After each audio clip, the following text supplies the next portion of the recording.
Servus, guten Abend an alle. Wir sind hier bei Bookaktion, einem Bildungschannel, könnte man sagen, diesem Podcast. Es ist eine Ehre, euch da zu haben und einen Freund aus Argentinien, Esteban Gerardo, vorzustellen, einen Philosophen. Bienvenidos a Bookakción. Mi nombre es Alejandro, como saben, y acá en este canal educativo de Bookakción les mandamos saludos desde Austria. Estamos contentos de que puedan estar acá con nosotros. Hoy tenemos un invitado especial. Ya hemos tenido a varios argentinos en este programa.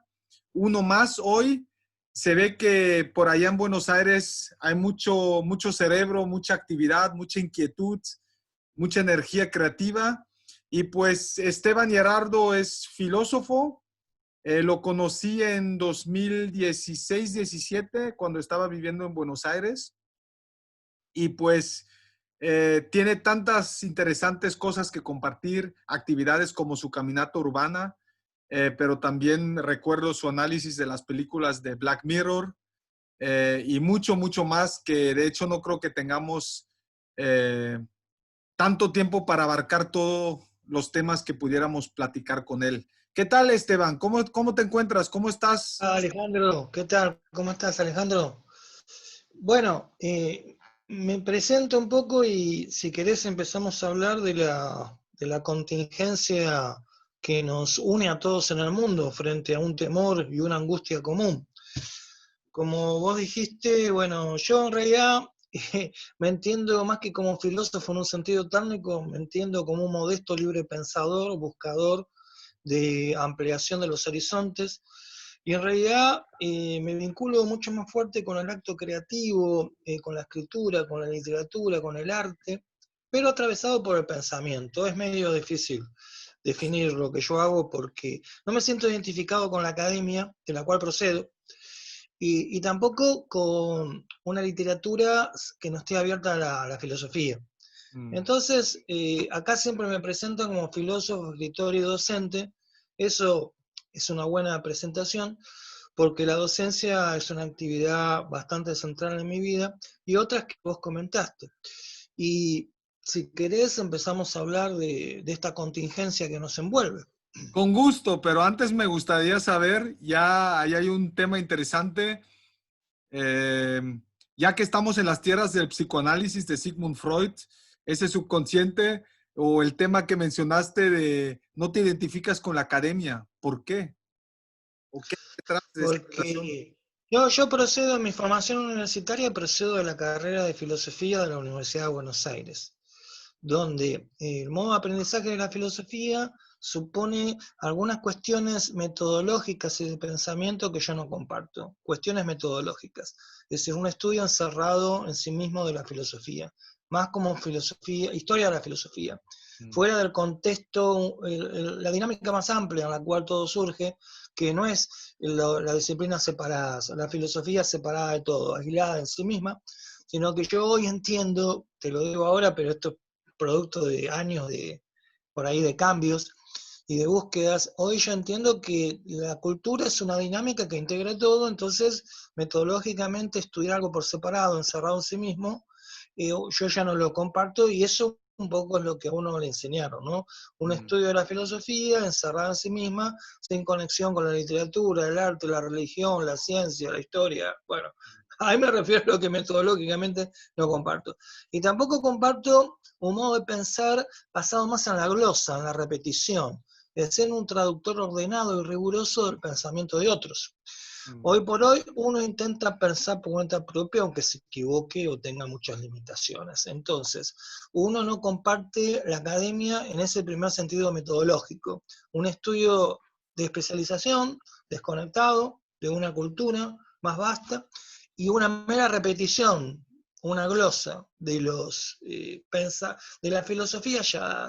Y por otro lado, y por último, no me identifico con la academia porque se celebra un pensamiento basado en la erudición, en un tipo de escritura hiperconceptual que yo no comparto, porque entiendo que la escritura es más poderosa cuando es más transparente y es más metafórica al mismo tiempo, cuando incorpora elementos narrativos, imágenes, plásticas, simbolismos. Entonces no comparto ni el pensamiento que simplemente repite y el pensamiento de la escritura hiperconceptual de solo la cita sin estar abierto a alguna posibilidad de creación en el acto de la escritura. Por eso es que no me siento identificado con la academia, contestando tu pregunta, ¿no? Pero más con la literatura entonces, ¿no? Como mencionabas. Sí, por supuesto, la literatura y el arte. Yo, en lo personal, cultivo una suerte de religión laica del arte. Es decir, para mí el arte es aquello que hace estallar nuestros límites como seres únicamente racionales, utilitarios, que se atienen a lo dado, a lo inmediato, y nos permite proyectarnos más allá de nuestros límites más cercanos. Límites corporales, límites intelectuales, límites sociales. El arte es una garantía de puentes, de ventanas que se abren hacia una dimensión mucho más amplia, que no nos permite llegar a la médula, al misterio último de las cosas, pero creo que el arte es una gimnasia para nuestra dimensión como seres sensibles, sensitivos, y no solo analíticos, no solo conceptuales o no solo prácticos. Entonces yo creo que en el arte y la literatura, la escritura, pero la escucha musical, la percepción de la pintura, el fenómeno del arte, creo que es algo que es una experiencia de crecimiento del ser humano. Le permite ir más allá de lo visible, de lo inmediato y sospechar las tramas más esquivas, más profundas, más amplias, más universales de la vida. Pues ya podemos ver un poco de la profundidad del pensamiento, de la reflexión. Así que empecemos con la primera pregunta o el primer... Si querés lo bajamos, si querés lo bajamos. Si querés lo No, bajamos. está muy bien, está muy bien. Fue una buena introducción, un saludo de la cocina, por decirlo, ¿no? Un amuse-gueule o amuse-bouche, como dicen los franceses, para una probadita, ¿no? Bueno, bueno. Entonces, ¿cómo estás pasando este tiempo del COVID, esta crisis, como mencionabas, global? Primero es un ejemplo que lo que la literatura imagina adelanta la realidad o puede ser desbordada por la realidad. Porque acordate que hace unos años ya estaba medio como de moda esta cuestión de la palabra distopía, lo posapocalíptico. Yo incluso escribí un libro que tuvo bastante difusión, llamado Sociedad Pantalla, donde hacía un análisis de Black Mirror como una metáfora de procesos culturales contemporáneos. Y después escribió otro libro, también Mundo Virtual, que su título es revelador para esta coyuntura, porque era Mundo Virtual, Black Mirror, lo posapocalíptico y la ciberadicción.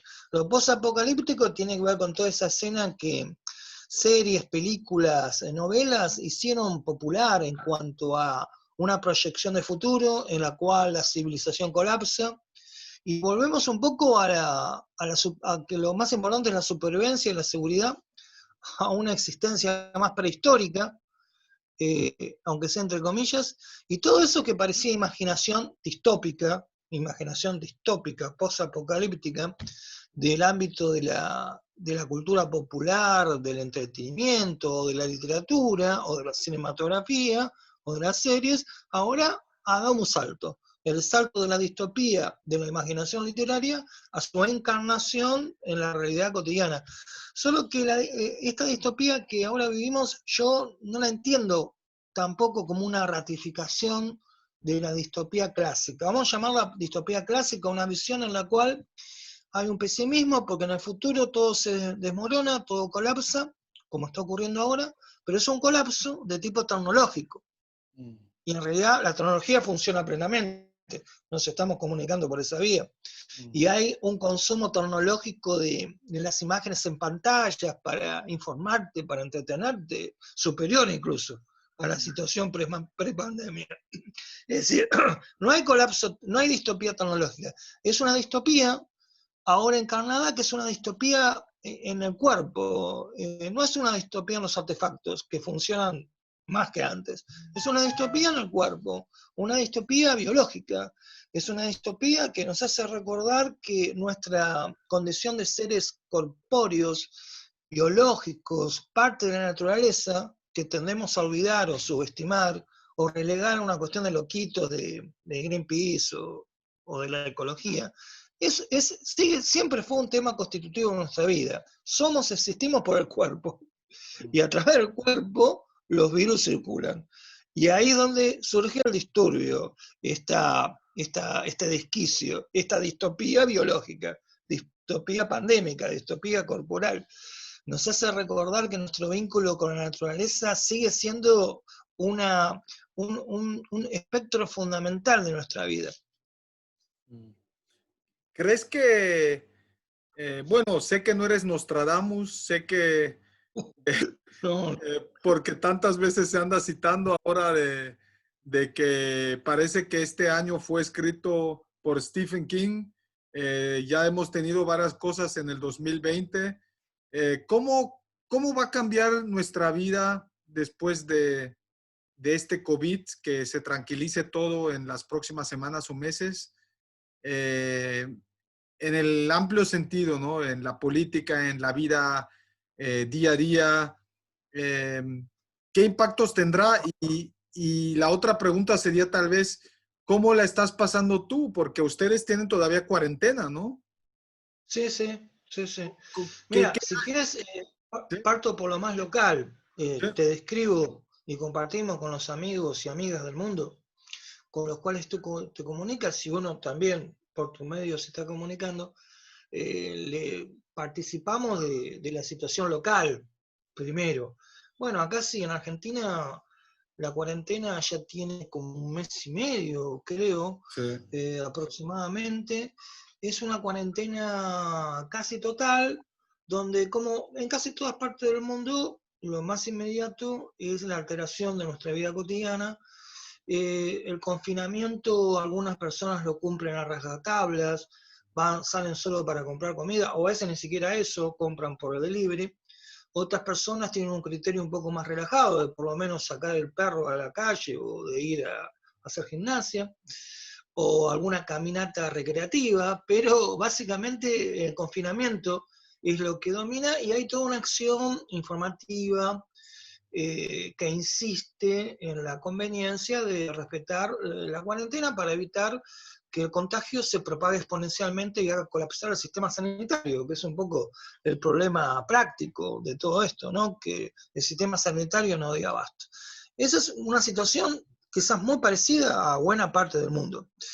Y lo otro, respecto a la visión de futuro que vos comentabas, por supuesto, yo lo charlaba con un amigo el otro día, que, claro, uno siempre tiene la formación a cuesta, ¿no? Y todo lo atraviesa por la formación o las cosas que uno conoce. Entonces uno hace tiempo ya estudió esa famosa cuestión de Sócrates que decía, yo soy lo que no sé nada. ¿Por qué lo decía eso? Porque una vez en el oráculo de Delfos, un amigo de Sócrates fue a hacer una consulta a las pitonisas, que eran las sacerdotisas de Apolo, sobre el futuro. En el oráculo la gente iba a pedir que Apolo le revelara el futuro. Va un amigo de Sócrates, otro ateniense, para preguntarle de otro tema, y en medio de su conversación, de su consulta con las pitonisas, la pitonisa le dice, y Sócrates es el más sabio de los hombres. Esto a Quelerofonte, que era el amigo de Sócrates, lo deja totalmente desubicado, lo deja intrigado, vuelve a Atenas, le dice a Sócrates, mira que la pitonisa dijo que vos sos el más sabio de los hombres. Entonces hasta ese momento Sócrates no era reconocido como un gran sabio, entonces a él mismo le prendió la intriga, y entonces, ¿cómo es esto? Si acá en Atenas hay gente que sabe mucho más que yo, lo voy a demostrar, les voy a hacer preguntas para que me confirmen que saben lo que nosotros creemos que saben. Y empieza a hacer esas preguntas incómodas y Sócrates empieza a descubrir que mucha gente no sabe lo que cree saber, primero, y la segundo, mayólica. la mayoría, y segundo, ni siquiera sabe que no sabe. Entonces, ahí es cuando Sócrates dice, bueno, quizás sí yo sea más sabio, al fin de cuentas, como decía la pitonisa, porque yo sé que no sé nada. Ahí viene la famosa frase. Y bueno, esto de decir que uno no sabe, no sé, con un amigo el otro día comentaba que es algo que se ha multiplicado, porque uno cada rato está diciendo no sé. frente al futuro, frente a las preguntas, frente a las inquietudes, uno no sabe, ni siquiera sabemos con plena claridad, con definitiva claridad cómo surgió la mutación del virus, su propagación. Entonces imagínate que el recuerdo de la propia ignorancia está muy candente y uno está cansado de decir continuamente no sé. Entonces yo también te podría decir frente a tu pregunta, no sé, pero vamos a generar una ilusión de cierto inestable, débil, tambaleante saber respecto al futuro.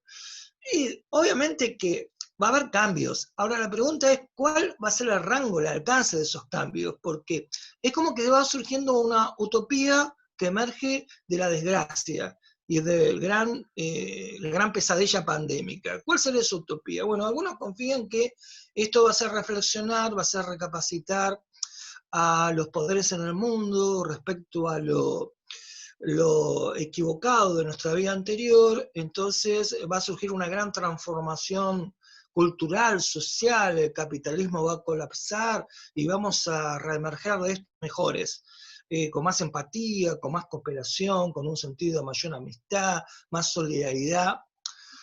Frente a esto, ya primero tendría que decir no sé, tendría que decir por primera vez no sé, pero para no repetir no sé a cada rato, digamos, yo pienso que es muy poco probable que un cambio como consecuencia de este disturbio signifique en la situación post-pandemia un mundo distinto, un mundo mejor. Eso lo veo como muy improbable. ¿Que va a ser un mundo distinto? Seguro. Ahora, que sea un mundo distinto no significa que sea un mundo mejor. Y que por lo tanto, pero tampoco peor. eso habría que discutirlo también. Eso habría que discutirlo también. Que si querés lo discutimos, siempre recordando que todo tiene como un trasfondo, no sé, no estoy seguro. Son especulaciones, por supuesto, ¿no? Entonces, veo como altamente improbable, ese que no se puede probar en un sentido racional, estricto, especulativo, que de esto emerja un mundo mejor. Por supuesto que está el deseo, yo también quisiera eso, pero tenemos que diferenciar el deseo de lo que es probable a nivel racional. Ahí yo diría que emerja como cambio, un mundo mejor, es algo que uno puede desear, pero es algo muy improbable. Seguramente que va a haber cambios vinculados con la incorporación de algunas prácticas en esta situación que van a quedar aún en la situación post-pandemia. Desde cuestiones que no son secundarias, como tienen que ver con el mayor cuidado de la higiene cotidiana, hasta cuestiones de incorporación de aprendizajes virtuales, el aumento del recurso a las plataformas, a la comunicación virtual, seguramente que eso va a ser parte de un cambio de aquello que va a quedar, aún en la situación post-pandemia. Ahora, cambios más profundos en nivel estructural respecto a cómo se organiza la geopolítica, cómo se organiza la economía, yo tiendo a entender que va a ser, hay un cambio a nivel económico que racionalmente tendría que darse, vinculado con una nueva forma de pensar la importancia del Estado como garante de la protección de las personas en cuanto a evitar el desempleo masivo, el aumento de la pobreza, el desamparo, una regulación de los posibles excesos por parte del sector privado para aprovecharse de las nuevas demandas por la necesidad, mediante alza de precios, abusos en ese sentido.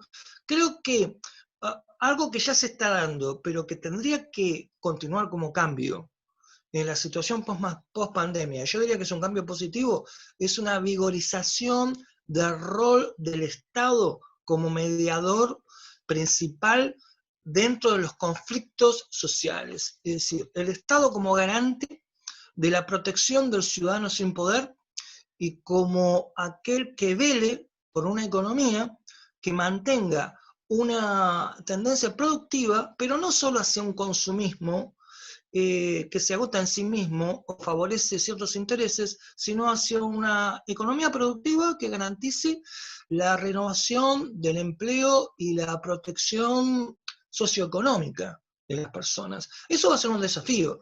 Algunos eso lo vinculan con la necesidad de un nuevo plan Marshall, recordando la situación de la posguerra, que tendría que ver con esto que se está discutiendo ahora de una renta mundial, universal, que antes se discutía pensando en un futuro en el cual la robótica reemplace a un punto tan extenso el trabajo humano convencional que la única forma de mantener cierto ingreso para la supervivencia de muchos, sin poder entrar en ese trabajo robotizado del futuro, sería por una renta universal. Bueno, eso que se lo veía como algo muy quimérico de un futuro lejano, ahora quizás se acerca como una necesidad para discutir, no solo un Estado más fuerte, en lo cual le pondremos límite a todas las visiones neoliberales del Estado mínimo debilitado, un Estado más fortalecido, sino también pensar en ese tipo de instrumentos que den un mínimo de contención y de elementos para la reinserción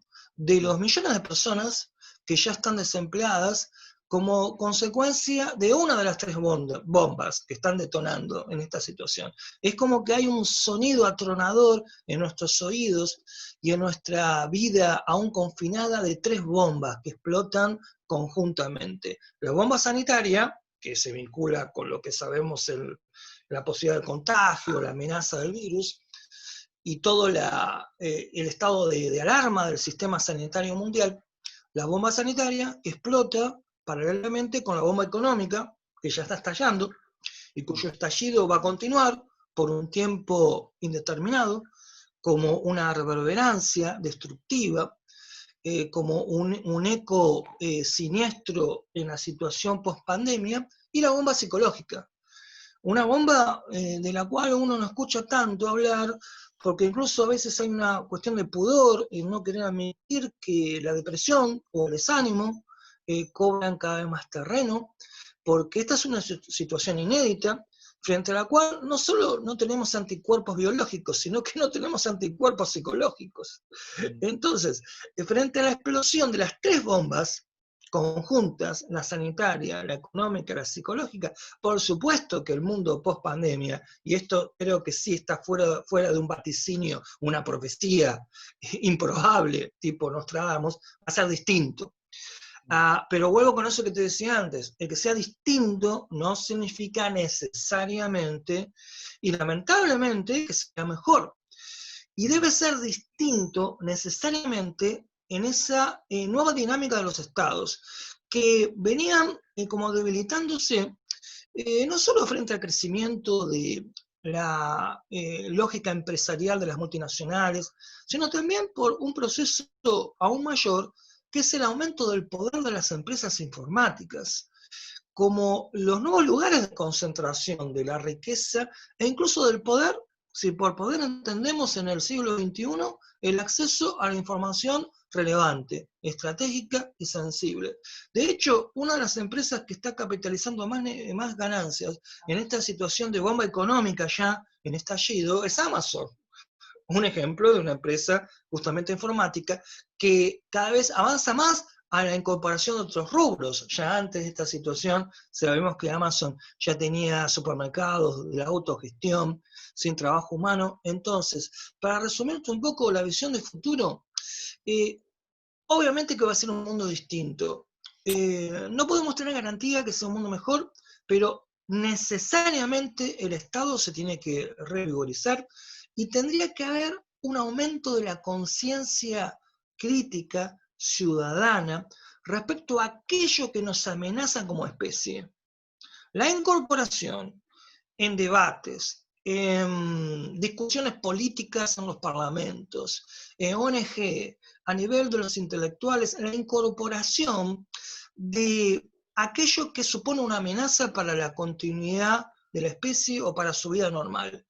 Una conciencia más amplia respecto a las amenazas que se vinculan con la interacción entre el hombre y los procesos naturales. Es decir, la cuestión del famoso cambio climático, del disturbio ecológico, nunca fue, y ahora se revela mucho menos, como una temática menor, una temática lejana. La cuestión de cómo el hombre puede contribuir mediante su acción no prudente, no controlada, para generar condiciones que mejor permiten la propagación de virus que podrían surgir por mutaciones aleatorias del mundo animal que después saltan al hombre y generan la propagación, una propagación viral global, una pandemia, ese tema de la interacción hombre-naturaleza tendría que dejar ese nicho de una cuestión secundaria que muchos negaban, la famosa cuestión de negar que no es un tema relevante para la civilización, o es un tema que tendría consecuencias muy lejos en el futuro, para ver que es una cuestión dramática, inmediata, el modo como el hombre y la civilización construye su vínculo con la naturaleza, con la vida de los animales. Ese tema tendría que ser incorporado a una conciencia crítica que amplíe su perspectiva, de modo tal que en la situación post-pandemia, otro cambio necesario y que sería positivo es aumentar la conciencia ciudadana, la conciencia de la opinión pública respecto a que nuestra realidad no solo se construye de los procesos al interior de la civilización, los procesos vinculados con la economía y con la política encerrados en nuestro consumismo cotidiano, sino que nuestro vínculo silencioso y cotidiano de nuestra civilización compleja con los procesos naturales es una cuestión de importancia en lo inmediato y en nuestra vida cotidiana. Lo que pudo haber ocurrido por un virus que surge en un lugar determinado y que quizás, no sé nuevamente, no tuvo las medidas de control o de contención en su momento, por este efecto mariposa de lo global en el cual vivimos y la veloz circulación de las personas por el mundo, rápidamente puede hacerse global o planetario. Por lo tanto, ya que hablamos tanto de lo global, la importancia del vínculo hombre-naturaleza en cada lugar del planeta no es un tema ya local, es un tema de consecuencias globales. Y ese tema tendría que hacerse más cotidiano en su importancia, en sus discusiones en el mundo post-pandemia. La relación de la civilización compleja, sofisticada, tecnológica, consumista y materialista, nuestra civilización, con el mundo, con nuestra casa, con los procesos naturales. Pues muchísimos puntos que mencionaste. Yo creo que eso del hombre y la naturaleza es muy esencial, ¿no? Pero sí creo que solo te doy el feedback y ahí pues me puedes decir qué piensas. Eh, Pienso que cada vez más es vigente, es actual, la gente se empieza a cuestionar esos clichés, esos estereotipos que tenemos de la naturaleza, también por el calentamiento global. Hemos visto en varios países europeos que los animales salían de los bosques porque pues ahora le está yendo mejor al planeta, pudiéramos decir, ¿no? Porque Absolutamente, total, ¿no? absolutamente. Que es un gran cambio. De hecho, había un meme, no sé si le dicen en Argentina también meme. Sí, meme, sí, sí. Sí, que salió, que decían, los jabalíes salieron de los bosques en Italia, los venados en Francia, los, no sé qué, las águilas en Austria y los burros en México, en la playa de Acapulco, porque la gente no tomaba en serio toda esta crisis, ¿no? Y se iban a la playa. Y, Sí, totalmente. pero mencionaste también algo de un tipo de plan Marshall después de la Segunda Guerra Mundial para reconstruir, etcétera. Eh, el mundo ha cambiado, ¿no? No solo lo vemos Sí, en estos fenómenos transnacionales que no conocen fronteras nacionales, mientras en Europa festejaban la Unión Europea después de la Segunda Guerra Mundial, no ha habido crisis, etcétera. Cada vez más el nacionalismo está muy fuerte y se mostró en esta crisis también. Los países se encerraron nacionalmente y no se ayudaban. Vivo a 30 minutos de la frontera de Italia, ¿no? Y la solidaridad era primero con sus ciudadanos y el resto no me importa, ¿no? Aparte, Estados Unidos nacionalmente tiene muchos problemas, internacionalmente ya no quiere actuar de policía global, ¿no? Por eso, claro. aparte que hay nuevos actores, Rusia, China, un plan Marshall para salvar, lo dudo, ¿no? Y también mencionabas Claro. el ciudadano el Estado que está para cuidar al ciudadano. que pues en teoría suena ideal, ¿no? De hecho, si vas a los textos de los filósofos, no sé, Grotius y otros de esa época, pues podemos ver que pues la policía al interior, el militar al exterior, pero si vives en un país como México, eh, eso es pura masturbación intelectual, pudiéramos decir, ¿no? Porque la realidad es totalmente otra. Las autoridades no te protegen en esos países, ¿no? Y creo que en Argentina es similar, tal vez es un poco más avanzado, más europeo, pero en sí vemos también muchos abusos de las autoridades, de las policías, etcétera, también en países europeos, ¿no? Donde uno piensa, idealiza desde su eurocentrismo que en Europa no hay corrupción, que en Europa no hay crimen, que en Europa, que es una ilusión, ¿no? Que no es Claro. así. Solo para mencionar algunos puntos que comentabas, ¿no?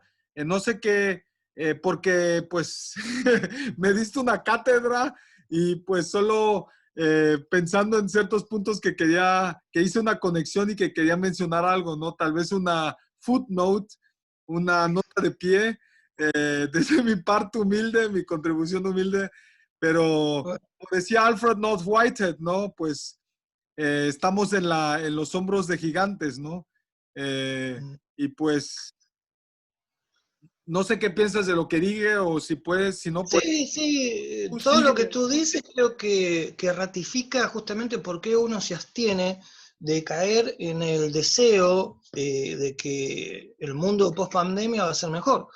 Porque justamente esto que estás diciendo vos respecto al nacionalismo, la separación entre los países, la falta de protección de los ciudadanos, la corrupción estructural, también como un mal mucho más global de lo que a veces se supone, en el cual también participa Europa, todas esas cuestiones, obviamente, que en el horizonte post pandemia no solo que no van a cesar, van a seguir, sino que incluso se pueden llegar a revigorizar.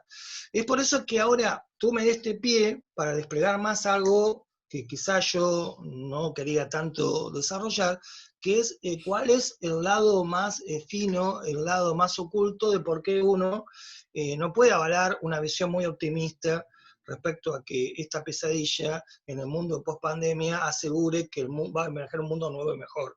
Para hacerlo más directo, hay un pesimismo, creo que inevitable cuando lo pensamos racionalmente.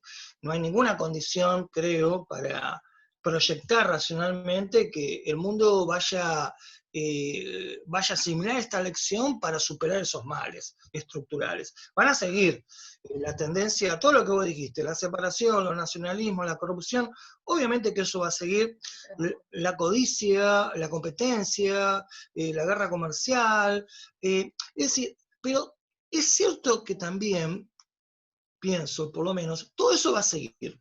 Y quizás eh, fortalecido, todo lo malo en el mundo post pandemia. Pero también la continuidad de esas divisiones, enfrentamientos, mezquindades, va a ser más visible, más nítida, por el contraste de aquello que tuvimos que haber aprendido de esto y quizás no aprendamos, lamentablemente. ¿Qué es lo que tenemos que aprender ahora y que seguramente en el mundo post pandemia no se va a convertir en un nuevo conocimiento que sea el origen de una transformación positiva del mundo? ¿Qué sería? Bueno, por ejemplo, vos hablaste de división, de que en un país no le preocupa a los del otro país, separación, división.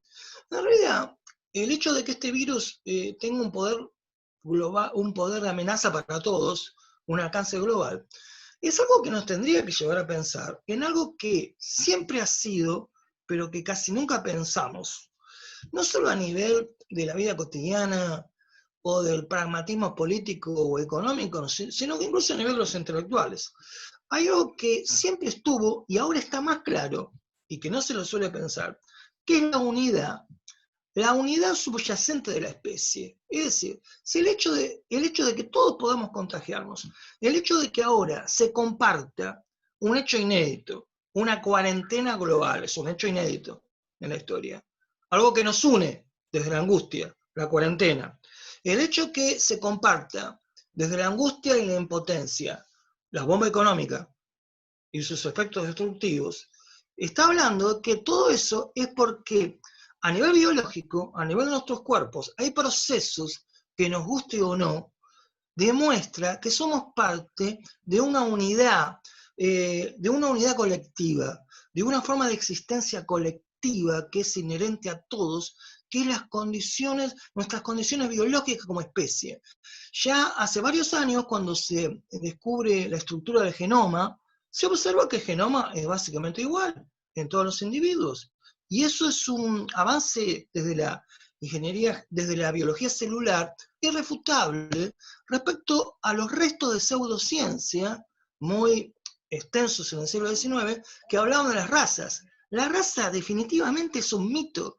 Diferenciar a los humanos por razas es una ilusión, es un mito de consecuencias siniestras y atroces vinculados con un pseudo pensamiento científico del racismo del siglo XIX, que la biología celular ya hace tiempo demuestra que es totalmente falso a nivel biológico, a nivel corporal, a nivel de los procesos de circulación e infección de un virus. Eso demuestra que a pesar de todas las diferencias en las cuales tanto insistimos, diferencias ideológicas, diferencias de clases, diferencias de religiones, a pesar de todo eso, somos parte de una misma especie, somos una unidad.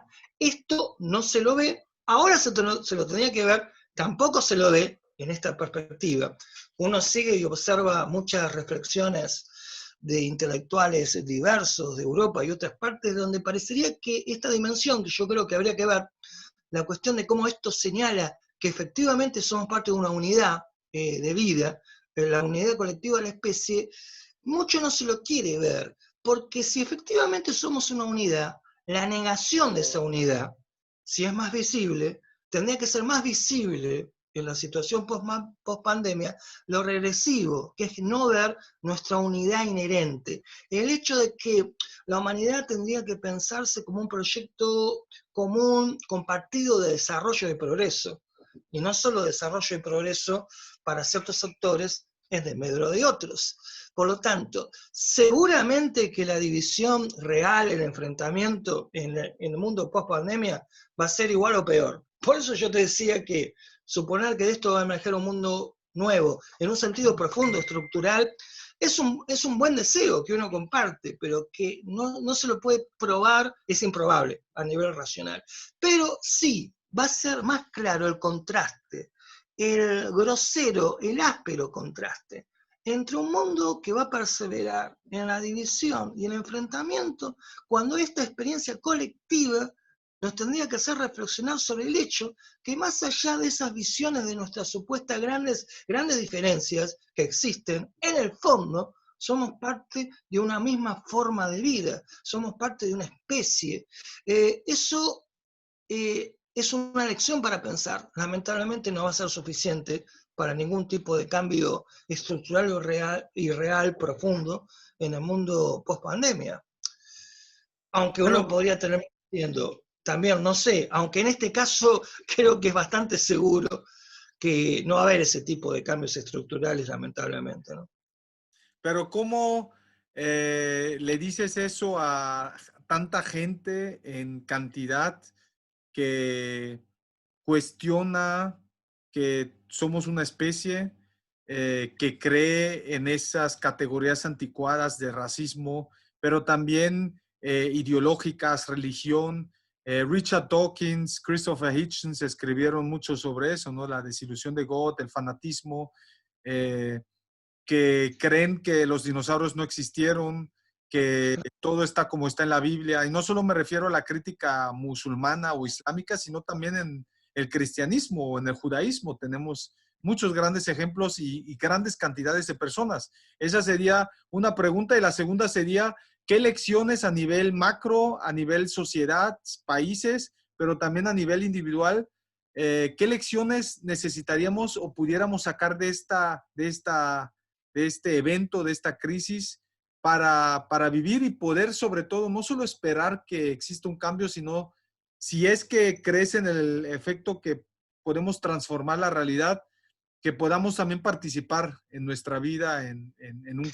Bueno, mirá, para ordenar un poco tu inquietud, yo creo que lo último que vos comentás o me haces una pregunta, creo que es un poco lo que estuvimos contestando en estos minutos respecto a dimensiones que quizás habría que pensar que lleva, que toda esta situación demuestra y que seguramente no van a ser pensadas ni incorporadas a una realidad que cambie en ese sentido. Y respecto a lo otro, cómo hablar con aquellos que no creen en la unidad de la especie y en sus consecuencias de entender que somos parte, o tendríamos que ser parte de un desarrollo colectivo, integrado. Ahí hay un problema de lenguajes, de estructura de pensamiento, porque justamente el énfasis en la división se vincula con ideologías de sesgo cerradamente nacionalista, que muchas veces se construyen desde un fanatismo. El fanatismo se construye desde la emoción, desde el apego acrítico a la tradición, desde la apelación al dogma como fuente de seguridad y de certezas en un mundo que es básicamente cambiante e inseguro en su nivel más profundo. Por lo tanto, esa visión que niega la visión de la unidad se construye desde un lenguaje, desde lo emocional y desde la búsqueda de certeza, en definitiva, irracional. Lo que uno está postulando es desde un otro tipo de lenguaje, un lenguaje que busca apelar en cierto valor de razón, cuyos argumentos podrían ser por lo menos entendidos a nivel lógico por todos, por supuesto que no aceptados. Por lo tanto, en el fondo es cómo comunicar dos lenguajes cuyos principios son incompatibles. En cierto modo, ese lenguaje, esa comunicación no es posible, ni tampoco quizás es necesaria, porque suponer que habría que hablarle a aquellos que no coinciden con esta unidad esencial de la especie, que yo creo que esto está poniéndolo en evidencia, buscando, entre comillas, que recapaciten o que vean la racionalidad de esta idea, es un poco presuponer que el modo de comunicación se tiene que basar en la persuasión, en que uno tiene que convencer al otro.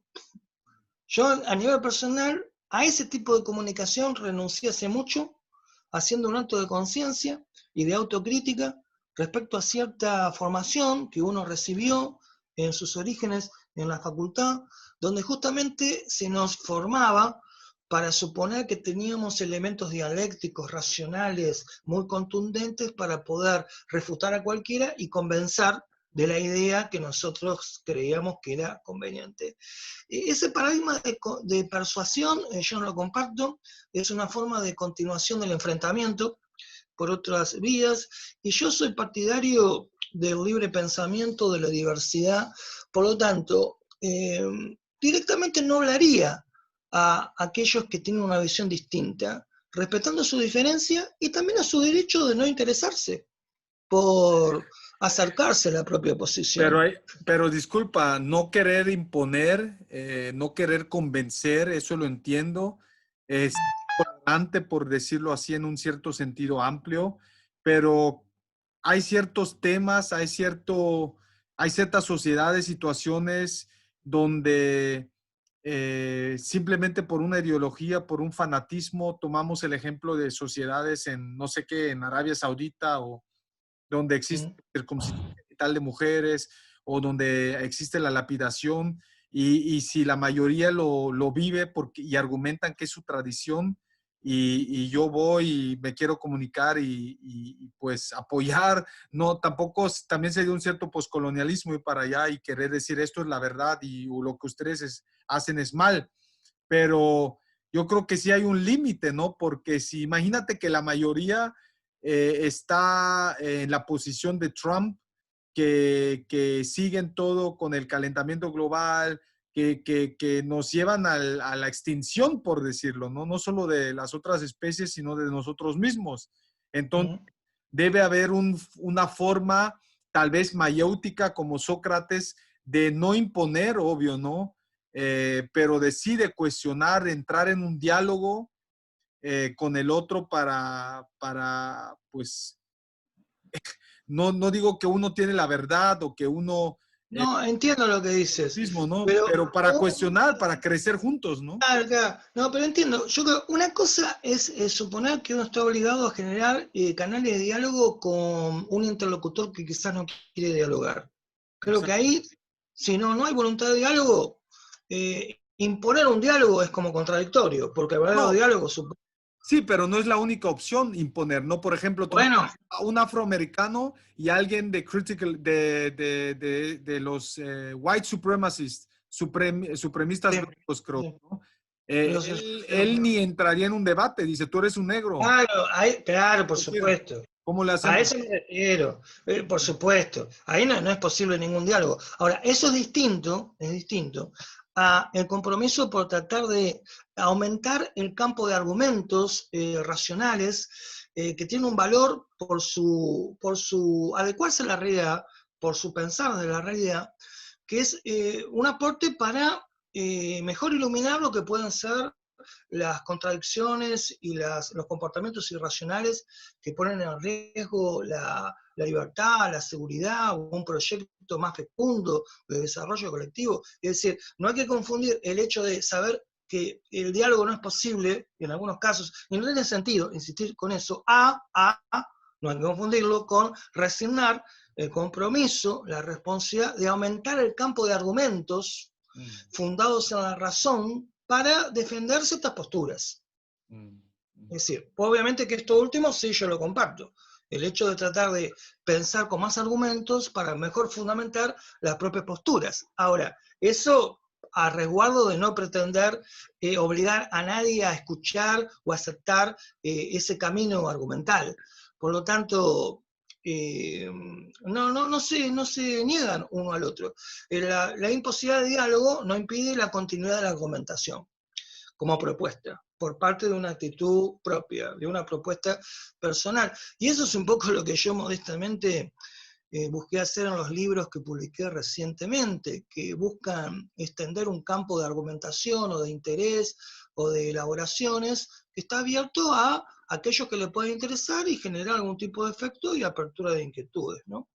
Por eso es que publiqué los libros de Sociedad Pantalla, Mundo Virtual que te dije, y este último libro que se llama La Sociedad de la Excitación, que ahora lamentablemente está en estado de suspensión, porque pasamos de la sociedad de la excitación a la sociedad de la inmovilidad, ahora, por toda esta situación, ¿no? Y en este último libro yo un poco propongo una interacción entre un pensamiento crítico y una apertura al arte, al desarrollo de la dimensión sensitiva y perceptiva del ser humano como una forma de recuperar nuestra relación con el mundo físico, el mundo real, que es realmente donde se construye nuestra vida. En el mundo real estamos nosotros como cuerpos con sus necesidades, cerebros que de alguna forma misteriosa crean o existen paralelamente a una espiritualidad vinculada con nuestro cerebro, y a través de nuestros cuerpos, de la necesidad del alimento y de la espiritualidad y el pensamiento, somos parte de esa realidad física mayor que es el mundo físico, la naturaleza que compartimos con los animales, y que también es el mundo de los sentidos, de los colores, de los sonidos, hacia los cuales el arte también nos devuelve. La música nos devuelve al sonido y el poder de significado del sonido, que a fin de cuentas es un elemento material, el sonido. No es solo lo material el sonido, es su significado espiritual. La pintura nos devuelve a la apreciación de los colores, de las formas. La escultura hacia el valor de la presencia de los cuerpos, de su volumen. Entonces, recuperar la percepción del mundo real es uno de esos caminos que tenemos que pensar mucho más en esta situación, porque ese divorcio entre nuestra civilización encerrada en sí mismo y cierto desinterés por el mundo real más grande, el mundo de los procesos físicos, materiales, de la naturaleza, ese desinterés en el cual vivíamos, de alguna forma está volviendo de forma indirecta por la ventana de atrás que nosotros queríamos que teníamos sellado, un poco como el cuento La máscara de la muerte roja de Poe, ¿te acordás? Que había un grupo de cortesanos que quería escapar de la peste negra, se encierran en un castillo, creen que ahí están a resguardo, un poco como nuestra civilización, encerrada en sí misma, separada de la realidad mayor, del planeta, de la naturaleza y sus procesos, creen que viven seguros, encerrados, sellados frente a los peligros, sin aberturas, pero sin embargo siempre queda una abertura, por la cual la realidad retorna. Un poco esta situación del disturbio de la pandemia es el retorno de la realidad, del mundo biológico, del mundo natural, del mundo de los microorganismos, del mundo de los virus, que ponen en amenaza toda nuestra soberbia, nuestra arrogancia, de que podemos construir un mundo totalmente autosuficiente, que se puede olvidar de nuestra dependencia de los procesos naturales. Es algo que le pone un límite de cierta humildad necesaria también a la medicina, que ha tenido un gran desarrollo, pero que sigue teniendo grandes limitaciones. Las limitaciones de la medicina para responder a este mal biológico inédito, ahora también son muy claras. Lo cual, yo publiqué un artículo hace poco en un diario acá muy difundido, haciendo hincapié en estas dimensiones, no solo de la unidad, que un poco yo compartí contigo y con todas las personas que estamos compartiendo este espacio virtual, sino que también esta situación nos tendría que hacer pensar en nuestra dimensión de finitud, en esta dimensión de límite, en esta cuestión de que la muerte, el consumismo necesita negar la muerte, necesita negar lo trágico, necesita crear la ilusión que vivimos en una rueda feliz continua donde podemos siempre ser felices consumiendo esta serie nueva, este viaje nuevo, este nuevo menú este nuevo menú de cocina sofisticada, pero que en realidad la muerte siempre está presente. Nuestra finitud no es solo un tema abstracto, existencialista de filósofos, sino que es nuestra realidad. Somos seres corporales y espirituales. Somos seres finitos en el tiempo. La muerte siempre está próxima.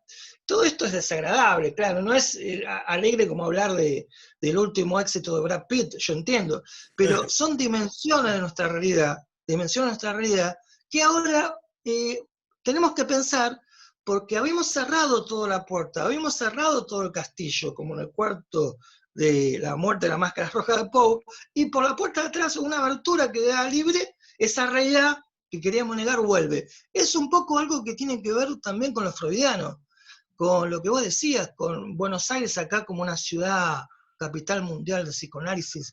No sé si es tanto ahora sí, pero que tiene la fama de ser un lugar donde todo el mundo se psicoanaliza.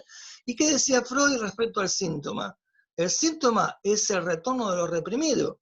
Reprimimos ciertas cosas, y reprimir es una forma del olvido, es una deficiencia de la memoria y es una pérdida de la realidad. Olvidamos, reprimimos, no vemos la realidad, pero esa realidad olvidada, reprimida, vuelve por el síntoma, como en el cuento de Poe, vuelve a través de meterse por una abertura e invadir ese mundo encerrado en sí mismo que creía que estaba seguro, olvidando o negando la realidad. No solo está la realidad de la unidad, que siempre la negamos y la vamos a seguir negando, a pesar de que esto demuestra que somos parte de una misma realidad como especie. Todos estamos afectados por esto, todos somos vulnerables, no se va a llegar a las consecuencias de esto, seguramente, el concepto de unidad subyacente de nuestra vida, y la cuestión de la finitud, que nos tendría que decir, bueno, ¿para qué una vida tan hiperacelerada, tan consumista, tan materialista? ¿No será mejor aprovechar nuestro poco tiempo libre más que para acumular y acumular, construir mejores afectos como parte de una mejor calidad de vida? Siendo consciente de que la vida es corta y la muerte siempre está cercana. Esa lección, ese nuevo valor para incorporar a nuestra vida en el mundo post-pandemia, debo ser sincero, también tengo cierta inseguridad o escepticismo que cuando volvamos a la normalidad, al cabo de un mes, volvamos a nuestra locura ya conocida, a nuestra maquinaria de la velocidad consumista, y que de a poco el olvido, que es muy poderoso, empiece a hacer su trabajo, y que esto empiece a desdibujarse como una pesadilla que todos compartimos, pero que empieza a ser situada como algo lejano y ya diferente, o ya no una amenaza que nos lleve a pensar o sentir de otra manera.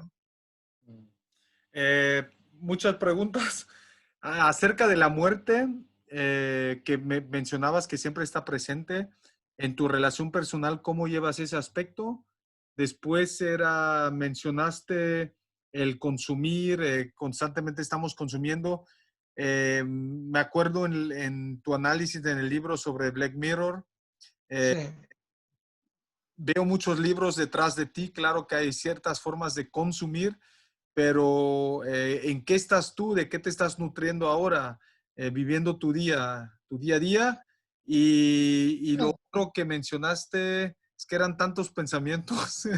Siempre me siento una tábula rasa, un nada sabe junto a ti cuando mencionas tanto la rapidez de tus pensamientos que digo, no, bueno, si querés, no si tengo el querés nivel. hablamos de la última entrega de los Oscars, si querés. Que puedo hablar también, que puedo hablar también. No, adelante, acá te escuchamos con atención. Si querés Somos un lo poco hablamos más después. lentos, pero tratamos de comprender todo. Bueno, mira, hay algo igual que me quedé de esto que vos estabas diciendo, del tema este de la muerte, porque yo me acuerdo que allá a lo lejos, en mis lecturas de cuando tenía 25 años más o menos, había leído bastante a Castaneda, las enseñanzas de Don Juan, ¿no?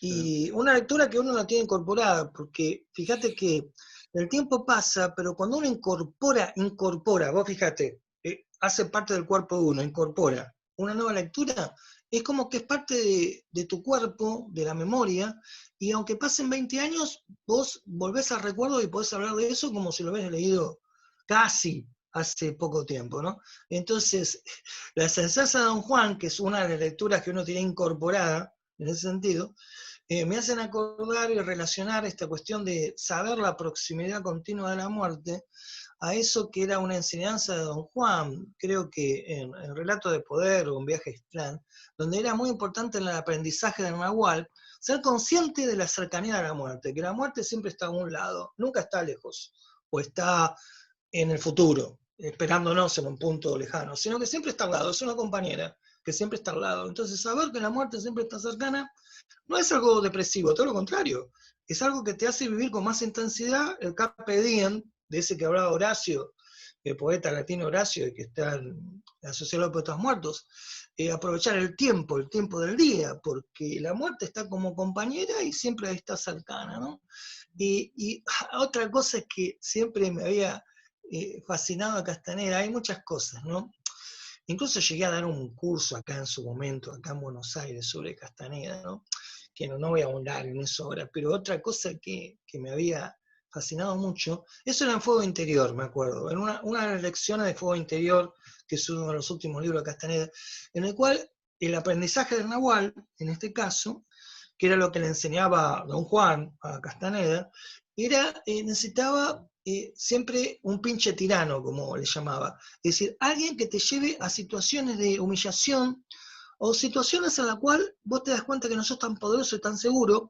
En realidad, esta situación de la pandemia sería como un gran pinche tirano, dicho en ese sentido, que nos tendría que llevar a reflexionar sobre nuestra pequeñez, nuestra finitud, nuestra fragilidad, y una lección hacia la humildad.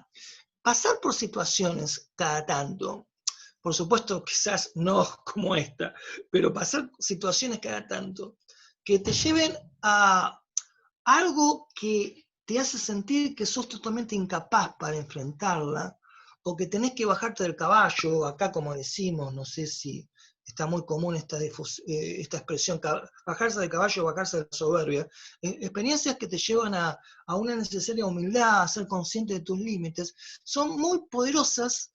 Ese pinche tirano, que es de esas experiencias que te bajan del caballo y te llevan a la humildad, son muy poderosas para vigorizar tu yo, para que tu yo no solo navegue cuando todo es agradable, el viento favorable y es un día maravilloso, sino también poder navegar en la situación de olas encrespadas, de un mar en tormenta, que te desubica y que te hace recordar nuestra inseguridad constitutiva, ¿no? Esas enseñanzas respecto a no olvidarse de la muerte para vivir más intensamente y no olvidar nuestra inseguridad y nuestros límites personales, es algo que nos da mayor aire para transitar quizás la existencia. Y después, respecto a lo otro que vos decías, bueno, que es una pregunta válida para todos, de cómo estamos rediseñando nuestra vida en la situación inédita del confinamiento, ¿no? Bueno, vos que yo sé, vos Alejandro, y seguramente los que escuchan tu canal lo deben saber, que sos un gran viajero, como Laura, mi esposa que está acá cerca, en los últimos años, en el perdido mundo pre-pandemia, tuvimos la oportunidad de hacer bastantes viajes, no como hubiéramos querido, quizás, pero bastantes.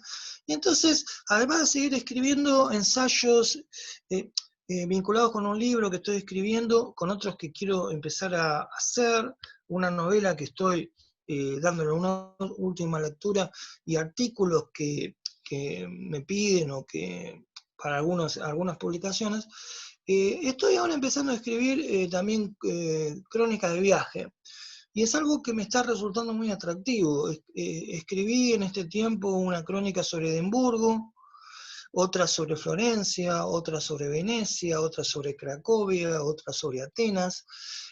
Nuestra visita a Auschwitz también lo envié a una revista para ver si lo publican, y ahora empecé con la de Toledo, que estuvimos 2 veces ahí, y noto que es algo muy interesante, lo que podemos llamar la literatura de viajes. Y no Es un me, y poco no me, y no me visitaron, vinieron a Europa y no me visitaron. No me, qué mala bueno, onda. a Austria no llegamos, a Austria no llegamos. Ah, Pero en el mundo post pandemia se nos evitaba, vamos.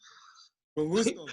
Y si tenemos la capacidad económica, por supuesto, pero se nos evitaba, vamos, totalmente. Contá con eso. Y una cosa que me doy cuenta es que, bueno, el proceso del viaje, ¿no? El proceso del viaje es un proceso que puede ser continuo, porque es como que siempre tenemos la tendencia a suponer, bueno, el viaje empieza y termina en un lugar, tiene un periodo físico, temporal, duró 10 días, duró un mes. Y volviendo desde el recuerdo, la evocación y la escritura, al escribir un viaje, uno se da cuenta que el viaje realmente es un proceso continuo, que en realidad al escribir sobre un lugar, uno termina por ahí apreciándolo y conociéndolo mejor. Lo cual hace que el viaje sea una situación permanente. No solo el viaje como visita de ciudades, de lugares, también la cuestión de los museos, ¿no? Que es tan vasta la oferta de riqueza artística de los museos, del Prado, la Tate Gallery, y tantos los museos que están en la isla de los museos de Berlín, y tantos otros museos, la Galería de Uffizi, que es como que, o el museo que estuvimos, el Museo Arqueológico, el Museo Nacional de Arqueología de Atenas, es como que es también otro desafío, que para realmente apreciar un museo, uno tiene que volver después de la escritura y la lectura, para realmente tener una percepción una incorporación más intensa de toda esa riqueza que no era posible apreciar en una visita de unas horas, ¿no? Y quiero hablar del Museo Británico, por ejemplo, ¿no? Entonces, una cosa que ahora estoy haciendo en esto, y por ahí les sirve a algunos como un estímulo para una literatura de viajes, digamos, que no solo es algo de mantener los viajes en estado permanente, como una riqueza continua, vos volvés sobre un lugar, lo escribís, lo percibís mejor, viajás mejor, sino que también es un medio para acceder a la cultura, porque vos cuando, por ejemplo, escribís sobre Atenas, tenés que también atravesar, hacer un aprendizaje sobre el legado de una ciudad, que en el caso de Atenas es la filosofía, es el arte. Si vas a Cracovia, eh, tenés que hacer un legado, tenés que hacer un aprendizaje de la historia trágica de Polonia, de su cercanía a Auschwitz, de la presencia del arte y la literatura en Polonia o en Cracovia como quizás una forma de resistencia frente a la tragedia que siempre los invadió en la historia, y a otros tantos pueblos, por supuesto. Entonces, dentro de esta situación, la literatura de viajes es algo que me está atrayendo mucho, además de volver a lecturas vinculadas con la literatura, con la filosofía y también con la historia, porque yo cuando me formé en filosofía, un poco compré eso que Aristóteles decía, ¿no?, que la filosofía es el saber madre de todos, que está en lo alto y todo lo demás son saberes secundarios, las ciencias. Hoy tengo una idea distinta, y esto quizás a alguno le pueda significar una inquietud para ver estoy de acuerdo, no estoy de acuerdo, y quizás pensar, bueno, puede ser, sí, quizás, porque casi todo lo que tenemos, en realidad todo lo que tenemos formación universitaria, no importa la carrera, hemos pasado por un proceso de especialización. Entonces, el médico reduce al hombre al cuerpo, sus enfermedades, y está bien que tenga ese conocimiento especializado, pero un poco olvidando que el ser humano está en una realidad más amplia. La psicología lo mismo, ve el conflicto humano y a veces no ve mucho que el conflicto también está en interacción con los procesos de no tener trabajo, no tener dinero, los procesos del conflicto social. El abogado ve todo como conflicto jurídico, tribunales. Los filósofos ven todo procesos así generales, abstractos, y no ven muchas veces al hombre también integrado a su vida cotidiana o en relación con el arte o con la economía. Es decir, la especialización siempre es poner la mirada en una hoja, en una rama del bosque y perder el bosque. Inevitablemente. Y hasta cierto punto es necesario que sea así porque es parte de la intensidad de una formación, dedicar años a estudiar y aprender algo en particular. La especialización es necesaria, es entendible, pero también es oportuno no olvidar que la especialización supone perder la perspectiva del mundo más grande.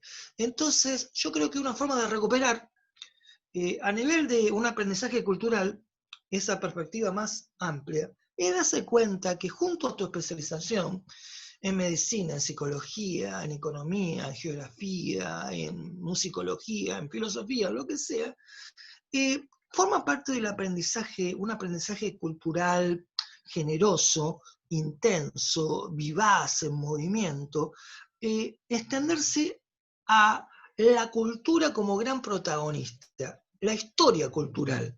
Es algo que ahora yo creo que es la base de la formación cultural, la historia cultural. Es decir, la cultura en su historia a partir de la interacción, de lo que de otra forma se estudia por separado. La interacción de la política, de la economía, del arte, de la filosofía, de la religión.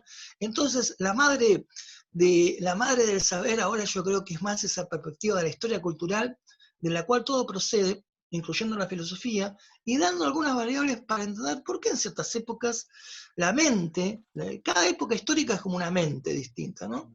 ¿Por qué la mente medieval creyó en ciertas cosas y no la mente moderna? ¿O por qué la mente antigua tiene cosas parecidas o no con la mente moderna? Cuando vamos a bucear a esa historia cultural, que es algo así como el suelo en el cual está la raíz de los distintos árboles del bosque, cuando vamos un poco al suelo con todos los carascas del bosque, ahí tenemos una visión mucho más abarcadora de las distintas especies, los distintos árboles, los distintos saberes. Y creo que lo vemos de una mirada mucho más abarcadora e integradora. Eso es modestamente una mirada que yo estoy tratando de cultivar, lo que hace que trate de hacer muchas lecturas de este tipo de historia cultural, dándole una importancia parecida al arte, la religión, la historia, la política, la economía, esa mirada más abarcadora de la historia cultural, que tiene que ver con una mirada para ir más allá de la especialización, pero también para ir más allá de lo inmediato, porque otra cuestión que no hablamos, y que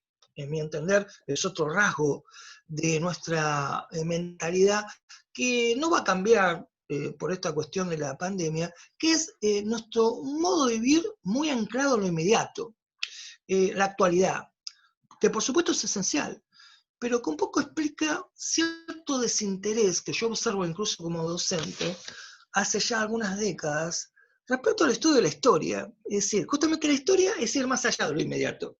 Y cuando hablo de historia, fíjate que no estoy hablando solo del concepto convencional, la historia como un ir hacia el pasado, al origen de la prehistoria, hacia nosotros. Hoy, cuando uno habla de historia, tiene que comprender, es mi posición por lo menos, que historia, como apertura a lo dinámico, a lo amplio de la cultura, como antes te comentaba, no puede ser ya solo el estudio del pasado hacia el presente, sino que es el estudio del presente hacia el futuro. el estudio de una perspectiva histórica, una sensibilidad histórica. Y esa sensibilidad histórica, yo veo hace ya, por decirte, no sé, 2 décadas, en mi trabajo o experiencia como docente, que se ha evaporado, se ha disuelto peligrosamente. No hay interés por esta sensibilidad de la historia que yo te comentaba. Todos estamos como muy gobernados por la urgencia, el temor, la angustia y los desafíos son inmediatos, lo cual es totalmente comprensible.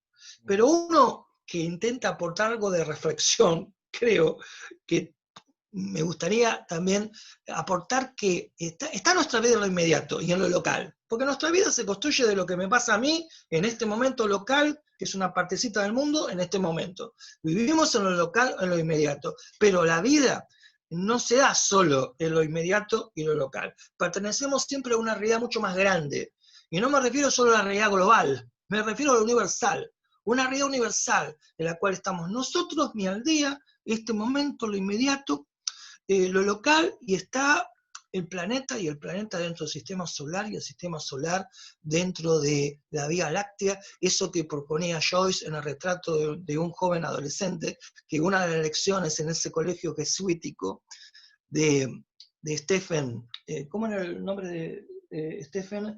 Bueno, Dédalus.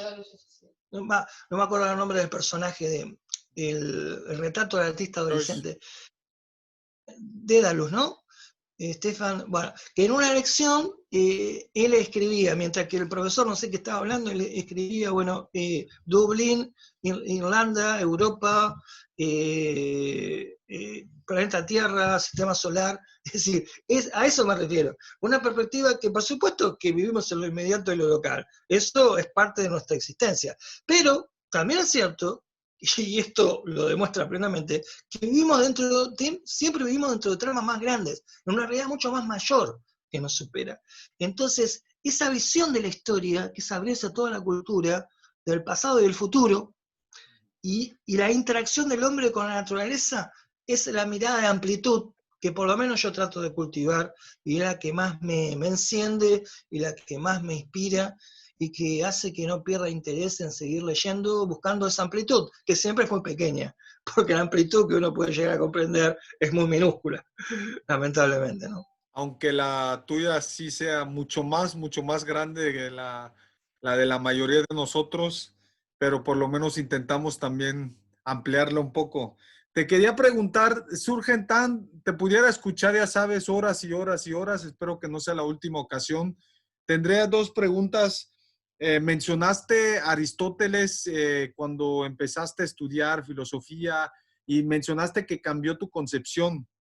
Eh, bueno, ya lo explicaste un poco ahorita con tu respuesta, ¿no?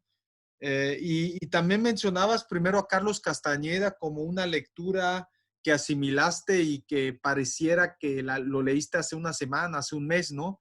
Me interesaría saber qué otras lecturas han sido parecidas en tu formación, como lo de Castañeda que mencionaste. Y también mencionaste ahorita, terminando el punto, de que te estás nutriendo, que sigues leyendo, aprendiendo, estudiando para escribir. ¿En qué lecturas estás? Bueno, te voy a decir unas pocas, porque si no sería bastante largo. ¿Por Y qué? pensando, ¿A poco son tantos? no, porque llevaría mucho tiempo y me parece que no es No es... de las recuerdo, y otras que por ahí podría recordar haciendo un poco más de esfuerzo. Es, pero también pensando en algo que sea como una invitación a compartir con los amigos, las amigas que puedan escuchar esto, también como una invitación a enriquecerse con A no esos... asustarse. no, bueno, si querés hablemos de la pizza, si querés, pero me parece que el que escuchó hasta ahora es porque le interesa algo que no es la última entrega del Oscar, me parece, ¿no? Seamos sinceros, ¿no? Entonces, mirá, un poco relacionándolo con... Todos tenemos una historia de lecturas, o por lo menos los que estamos abiertos a ese aspecto posible de la vida, ¿no? Enriquecernos por las lecturas. Yo me acuerdo cuando era ya lejos un joven atlético, indómito, y que no era muy consciente de mis limitaciones. allá a los 23, 24 años, cuando estaba estudiando acá en Buenos Aires la carrera de filosofía, bueno, estaba con toda esa idea que todo era solo filosofía y por lo tanto la filosofía occidental y nada más. Me estaban formateando la mente de esa forma, es decir, de esa mentalidad de la especialización, solo hiciste mi especialidad y nada más, todo lo que te comentaba antes. Y en la casa de un amigo que estábamos estudiando, en la biblioteca, vi un libro que me atrajo, bueno, por el nombre, ¿no? El mito del eterno retorno. Y después, bueno, veo el autor, Mircea Eliade. El mito del eterno retorno, Mircea Eliade, ¿no? Rumano. Que es rumano, viajero como vos, que En estando la joven India, hizo una... En su la tesis India, del escribió yoga. novelas, claro, vos lo debes conocer muy bien. Y ten en cuenta que yo en ese momento, ya estaba abierto al Oriente porque obviamente que, y esto sé que lo comparto con vos, además de la formación occidental, a uno le interesaba desde siempre mucho otros caminos alternativos, además de la razón, la filosofía, la historia, bueno, también la mística, el arte también vinculado con la mística, el Oriente, otras culturas. Bueno, ya desde muy joven siempre me interesó eso, África también, que no hablamos, que es una gran dimensión como silenciada en el gran cerco más mediático global, ¿no? La importancia de África. Y entonces vi ese libro, yo no lo conocía, por supuesto, en ese momento, lo empecé a hojear, y me acuerdo que hablaba de la ontología arcaica, que era un término para hablar de cómo construía la vida los pueblos antiguos, que creaban mitos para explicar la existencia, ¿no? Entonces, no sé si el amigo este me había prestado, creo, un libro en ese momento, yo después lo iba a comprar, y lo empecé a leer después, ¿no? Ahí en mi casa, rápidamente, ¿no? Y ese tipo de lectura creo que son las más interesantes como recuerdo breve de las lecturas que uno lo constituyeron, porque son lecturas que te abrían la ventana hacia un nuevo paisaje, hacia un nuevo territorio, hacia otro paradigma, que uno no tenía antes. Creo que ahí está el poder de algunas lecturas o de experiencias artísticas o de experiencias humanas en general, ¿no? Aquello que te lleva un salto a vislumbrar que la realidad no era solo esto, existía también lo otro, que yo lo ignoraba. Eso es el juego de la amplitud también, que yo te hablaba antes, ¿no? Entonces, como un estudiante de filosofía normal, digamos, todo historia de la filosofía, Aristóteles, Kant y compañía, y esto le puede pasar también a algunos amigos o amigas que estén escuchando ahora, que por ahí también en su formación hasta este momento lo ven todo muy vinculado con Occidente o con la historia del pensamiento occidental. Me significó incorporar el mundo del mito, de las culturas arcaicas, y también de forma paralela a la mitología. Entonces, el mito del eterno retorno, lo sagrado y lo profano, eh,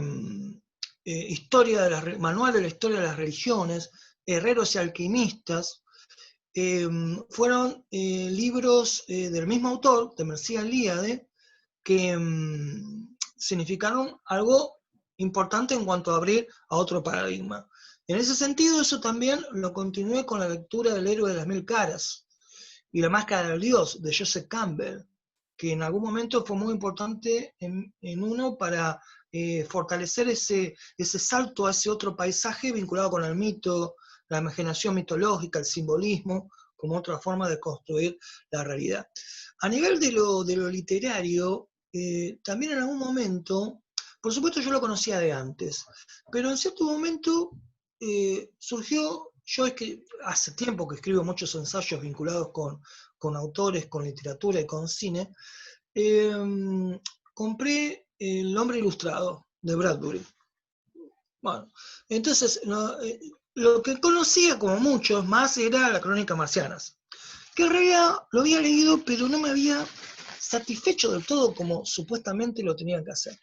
Entonces, después fui al Hombre Ilustrado, que además es una película muy interesante, que le podemos recomendar a los amigos y amigas, con Rod Steiger, un actor de otra época muy interesante. Lo pueden buscar por ahí en YouTube seguramente.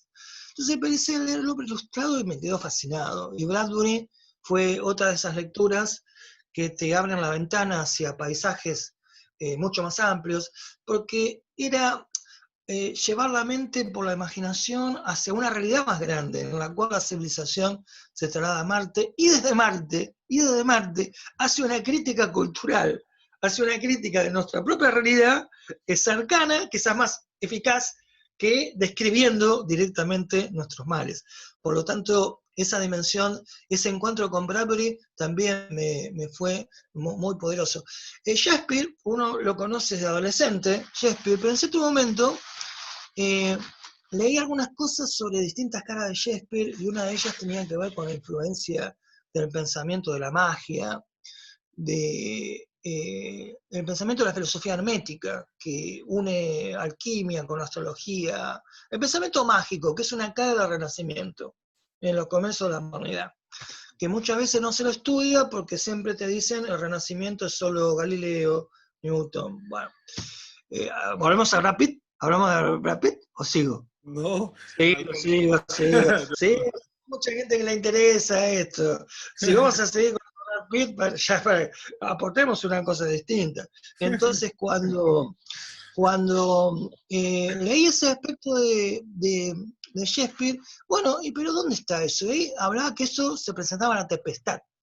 Entonces fui a leer La Tempestad, que es la última obra de Shakespeare, y me quedé totalmente asombrado con cómo Shakespeare ahí, además del alto vuelo de su lenguaje, de su poesía verbal, cómo creaba ese personaje que es el mago próspero, que es un poco el arquetipo de ese personaje del Renacimiento que unía la política, la práctica del poder con la magia y el interés por un vínculo con fuerzas invisibles, mágicas, poéticas, con la realidad. Esa fue otra lectura que me causó mucho impacto. Y por supuesto que en algún momento, otra lectura de estas que te abren paisajes y nuevos territorios fue Lobo Estepario, de Hermann Hesse también, claro, en su momento. Harry Haller. Claro, exactamente. Y ese vínculo con la filosofía de Nietzsche que hay bastante importante, en esa obra en particular de Hermann Hesse. En su momento también hay muchos autores que a uno lo han fascinado, pero tratando de pensar en las lecturas de salto, de ampliación del paisaje, las memorias de Adriano de Magreo y Yourcenar también me produjo un efecto de ese tipo en su momento, porque no era solo una novela histórica, de muchas que uno por ahí ya pudo haber leído y le pudo haber fascinado, como Marzo, por ejemplo, que se las recomiendo, del escritor argentino Manuel Mujica Lainez, sino porque se trataba no solo de una novela histórica, sino que era un ejercicio de cómo la sensibilidad artística puede hacer que una mujer imagine la psicología de un hombre de poder y de otra época. Ese desafío para la construcción de un personaje, desde una sensibilidad creadora, artística, novelesca, es un poco lo que está plasmado, y es algo diferente, no solo es la recreación novelesca de una época, es una capacidad inventiva de una psicología, que en principio muy diferente a la del propio autor, en la cual el autor no tiene la posibilidad de acudir a su autobiografía para crear esa psicología. Entonces, esa capacidad de los escritores de crear psicologías distintas a su propia sensibilidad, un poco como hace Pessoa con Lucas Suárez en el libro de Sososiego, o como hace Dostoyevsky con Stavorin en Los Endemoniados, es algo que a uno es de esa lectura que también te sorprende y te fascina. Y hablando justamente de Pessoa, ya que surgió de Pessoa, bueno, ustedes sabrán que Pessoa ensayaba distintas personalidades, los heterónimos que inventaba, ¿no? Entonces él escribía, en realidad no escribía a título propio, sino por esos heterónimos, que eran como sus... Campos, Ricardo Suárez. Álvaro Campos, justamente. Álvaro Campos, el del verbo tipo Whitman, de la poesía. Bueno, ese fue el heterónimo, la Oda Eléctrica de Álvaro Campos, heterónimo de Pessoa, en su momento me impresionó también profundamente. Pessoa es un autor que si los amigos y amigas que nos están escuchando no hicieron todavía su experiencia, podrían hacerlo sin ninguna duda. Otra, y ya para... Pessoa es el primo de Brad Pitt, ¿no? ¿Cómo?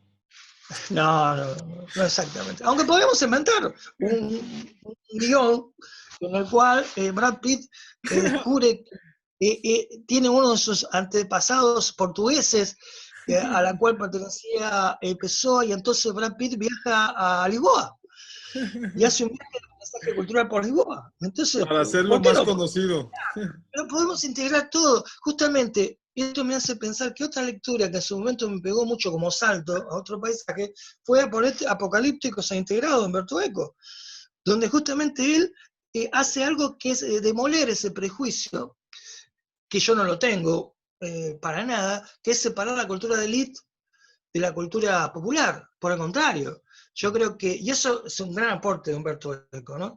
Que el estudio desde elementos, si querés, de élite, de cómo se construyen las ficciones, los relatos, que pueden aparecer en un cómic, en una historieta, en una película, en una serie, en el ámbito de la cultura popular, es un ejemplo fascinante de cómo hay símbolos comunes que se pueden proyectar con lenguajes distintos. El de la cultura de élite y la cultura popular.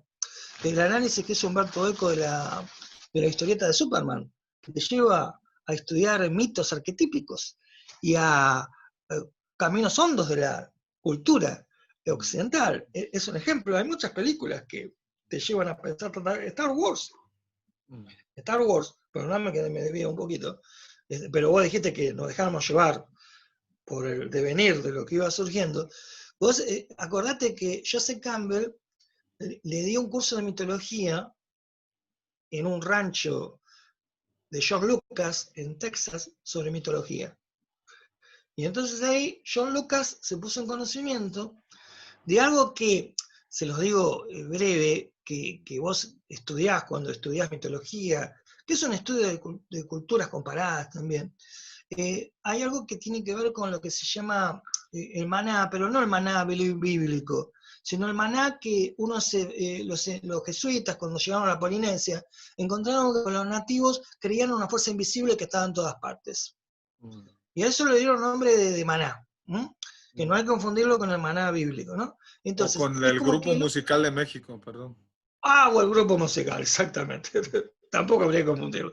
Entonces, el maná es la expresión de una fuerza invisible, una energía invisible que está en todas partes, que atraviesa todo. Bueno, entonces, John Lucas escuchó eso y se le prendieron las antenas. Bueno, pero esto podría ser parte de esa construcción del caballero Jedi. El caballero Jedi, en su religión, su espiritualidad consiste en ponerse en conexión con qué cosa, con la fuerza. La fuerza de Star Wars tiene ese concepto del maná de esa fuerza invisible. Esto en una obra de cultura popular. Por lo tanto, vos fíjate qué interesante es cuando abrimos las ventanas, vemos más ampliamente y empezamos a darnos cuenta que todo es una música, donde todo suena, donde todo es una partitura que suena en resonancia. Pero para escuchar esa música más amplia de la cultura, tenés que abrirte mucho más allá de una especialización de lo inmediato y de lo local. Y ahí te vas dando cuenta de cómo en una misma orquesta toca la cultura popular y la cultura de élite, cómo se encuentran. Y volviendo a tu pregunta originaria sobre las lecturas que a uno lo... Bueno, Haseley, yo siempre estuve muy interesado, bueno, entre tantas cosas, y por ahí muchas de las personas que nos oyen ya conocen esto, les puede interesar mucho, que es lo que llamamos la contracultura. Bueno, para situarlo, posguerra, década de 50, el movimiento beat, después también llamado en un sentido peyorativo beatnik, Kerouac, Alan Ginsberg, Ferlinghetti, entonces, que después se propaga en la década del 60 a partir del hipismo, a partir del pacifismo, y a partir de algunos escritores que fueron como referencia de ese movimiento contracultural, porque era cierto deseo de espiritualidad para compensar tanto materialismo que forma parte de nuestra sociedad del consumismo. Entonces, uno de sus autores fue Haseley. Y a Aldous Huxley lo conocemos todos por Un Mundo Feliz. pero hay un libro que en su momento me pegó mucho, que lo pueden conseguir en la web, que es La Puerta de la Percepción, donde Huxley, lo mismo que Jim Morrison, el creador de The Doors, apela un verso en Las Bodas del Cielo y el Infierno de William Blake, que es cuando se abren las puertas de la percepción, entonces veremos la realidad tal cual es, infinita. Entonces, tomando esa expresión de Blake, le da nombre a un libro que lo pueden encontrar en PDF, Las Puertas de la Percepción, en la cual Huxley consumió mescalina bajo la guía de un grupo de médicos para experimentar con el cambio de la percepción, la transformación de la percepción, y La Puerta de la Percepción narra toda esa transformación del mundo a partir de esa experiencia donde de alguna forma lo percibía todo con muchos colores y sonidos más intensos. Era como eso que Baudelaire en Los Paraísos Artificiales había inaugurado, esa literatura visionaria del escritor que busca percibir más y dar testimonio de eso. La Puerta de la Percepción de Huxley sería otra de esas lecturas, y si querés podría seguir, pero también te podría hablar de la música, porque la música también me parece que es muy importante. ¿Cómo le haces para leer tanto, escuchar tanto, estar al tanto de cine, de series? Y no hablamos de cine en realidad, pero Tampoco, por podría eso, ser tema para otra charla si querés. de Compartir seguro, porque tu día algunas que inquietudes, tiene 50 horas, no 24. por eso, para que no sea ya por ahí tan extenso. Si querés, hacemos otra charla y ahí hablamos de algunas posibles inquietudes o ¿por qué no recomendaciones desde un camino personal en el cual podemos interactuar, porque tú tendrías también tus propias recomendaciones desde el orden del cine, desde el orden de la Cine y música, música, sí. desde el arte. Yo, mira, El acá no. arte. Mira, si me permitís un poco manipular la cámara, Sí, ¿lo adelante, puedo hacer? adelante. Bueno, acá me muevo, entonces sí. Acá, por ejemplo, por ahí no está muy iluminado, pero acá es parte de los CDs, es decir, porque además de los libros, bueno, a mí me fascina la música como una forma de esa gimnasia sensitiva de la que yo te hablaba, esa forma de ampliar los límites de nuestra percepción, justamente, ¿no? Yo que no solo la música como un fenómeno artístico en general, sino la diversidad de la música. Es algo que siempre a veces cuando uno lee que, bueno, hay un vacío creativo que ya no se crea como en otras épocas, es porque no se está muy abierto a la diversidad de corrientes experimentales de la música, a la diversidad de la creación musical, no solo en Occidente, sino en el mundo.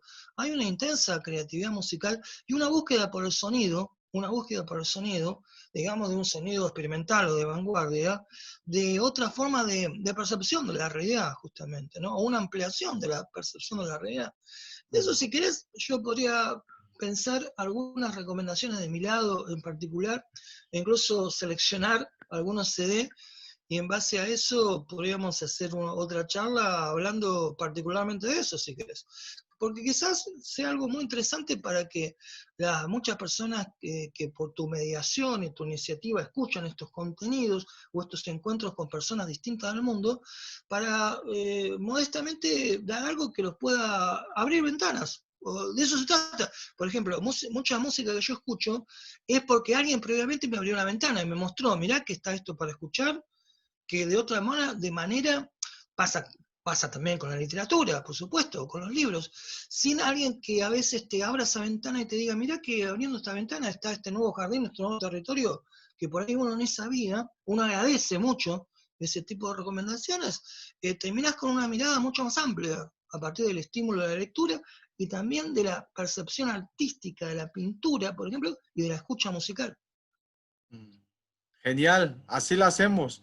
Porque también nos interesaría, como mencionamos, el arte, hablar del cine contigo Del y cine, claro, el cine también también sería genial. cines. Claro. Y también más sobre literatura, porque creo que aún hay mucho más de lo que nos pudieras comentar ahí, ¿no? Que ahora la lista de recomendaciones es muy larga, pero Sí, por eso, ya creo que ya es un poco el límite sí, y si pero querés, con mucho gusto hacemos una segunda parte de este encuentro, digamos, y ponemos más foco específicamente en eso. Genial, y tal vez hasta una tercera y cuarta, vamos viendo. Bueno, ¿por qué no? Hay Lo mucho, hay hacemos. mucho que, hay mucho jugo que exprimir. Bueno, lo vamos haciendo, lo vamos haciendo. Pues un placer, de verdad, Bueno, compartir bueno, contigo, o más bien escucharte. Aprendo mucho, siempre contento. Qué lástima que no estoy por allá, porque si no estaría en todas tus caminatas, en todos tus cursos. sí, de eso no Eh, hablamos, sí, Las claro, de las caminatas caminatas, también, por eso, ¿no? ah, Eso es también te... cierto. Y por ahí eso también es interesante comentarlo porque por ahí le puede encender el deseo de a muchas personas hacerlo en sus ciudades o en sus pueblos también un poco, ¿no?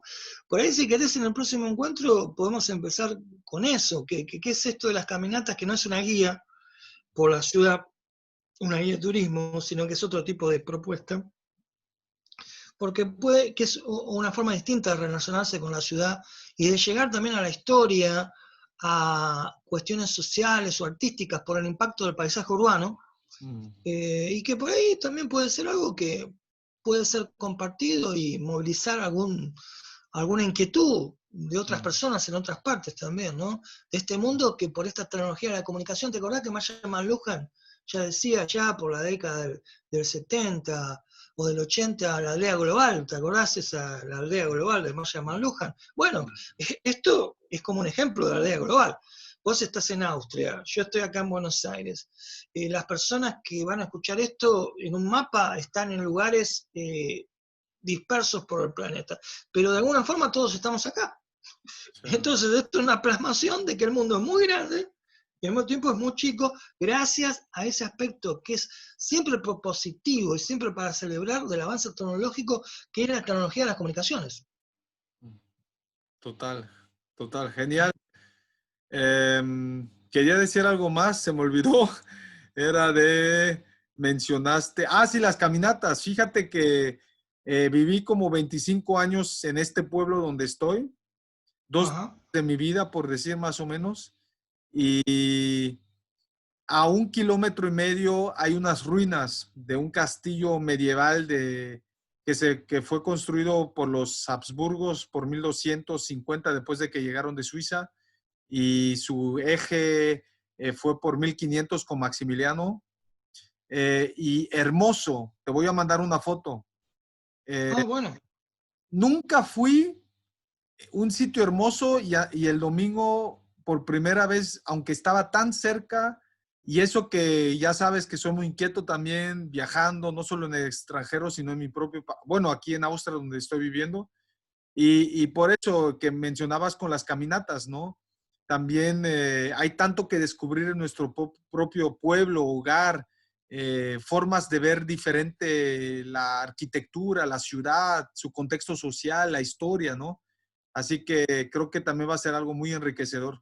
Sí, absolutamente, absolutamente. Y ahora me doy cuenta, me puede ser que estuvimos como 2 horas y media Sí, charlando. sí, Ah, llevamos quizás 2 horas o más.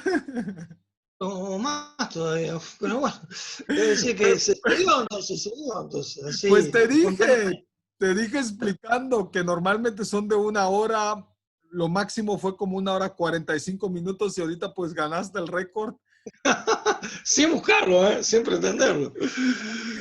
Pero, pero bueno, y un poco lo terminamos también porque yo ya me estoy un poco ya cansado y tengo que hacer Eh, una cosa eh. ahora, pero si no lo podemos haber seguido también. Pero bueno, con toda la razón lo podemos seguir en otro encuentro. Pues muchas gracias. Saludos a todos y saludos a Laura. Espero que esté bien.